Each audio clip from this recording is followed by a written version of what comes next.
এখানে সিকিউরিটিটা কি হবে, আমাদের দেশটা একটা বড় মধ্যে দিয়ে গেছে।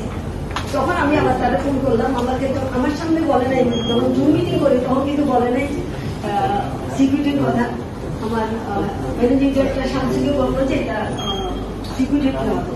তখন আমি আবার ফোন করলাম যে তোমাদের সিকিউরিটি নিয়ে চিন্তা করতে হবে, এটার দায়িত্ব আমরা দিচ্ছি। যেমন এখানে কতগুলো বিষয় আমার সিনসিয়ারলি বলছি, আমার ছিল না, আমি নিশ্চিত আছি না আছি সেটা বলতে হবে। বাচ্চাগুলো তো যার দুটো চোখ বলেছে তখন চোখ হারিয়ে গেছে, দেখবে না, কারণ এক চোখ কারণ বসেও নষ্ট হওয়াতে আমার নিজের থেকে বড় চেষ্টা ছিল, যেহেতু আমি সবাইকে এই মুহূর্তে নিতে পারি নিতে হবে সেটাও আমার জানা নেই। ওখান থেকে আমি যদি ডাক্তার নিয়ে তারা যদি আমাকে হেল্প করতে পারে আমরা তাহলে সেটা দিয়ে পারি।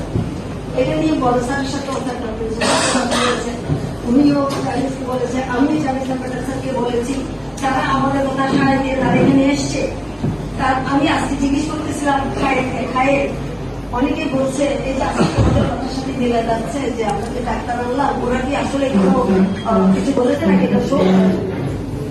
তো এটা খায় রাস্তা আমাকে দেখালো, কারণ আমি ওই প্রচারণার মধ্যে আমি নাই, আমার জানাই অভ্যস্ত না। আমি ওখানে ডাক্তাররা যেটা বলেছে তোমরা ইচ্ছা করলে খায়ের কাছে আছে, তোমরা শুনতে পারবে, যেটা আমি জানি না সবাইটা আছে কিনা, চাইনিজ ডাক্তার নেপালের যে ডাক্তারগুলো আছে ওরা তো আসমান ডাক্তার। নেপালের সাথে সেবার যে কথা হয়েছে সেখানে তারা 40টা, আমি তখনও আগে বলে চাকরি করছি, 40টা কর্নিয়া তারা দিবে, এটা কোনো পয়সার বিনিময় দিবে না, এটা আমি তাদের সাথে আলাপ করেছি, তোমরা বিনা পয়সা আমাকে দিতে হবে। সে বিনা পয়সায় তারা এগুলো দিচ্ছে, তারা যে এখানে আসছে আমরা 1 পয়সা তাদেরকে দেয় নেই, ফ্রান্সের ডাক্তার তো দেয় নেই, চাইনিজ ডাক্তার তো দেয় নেই, নেপালের ডাক্তার তো বিনা পয়সায় আমরা করেছি।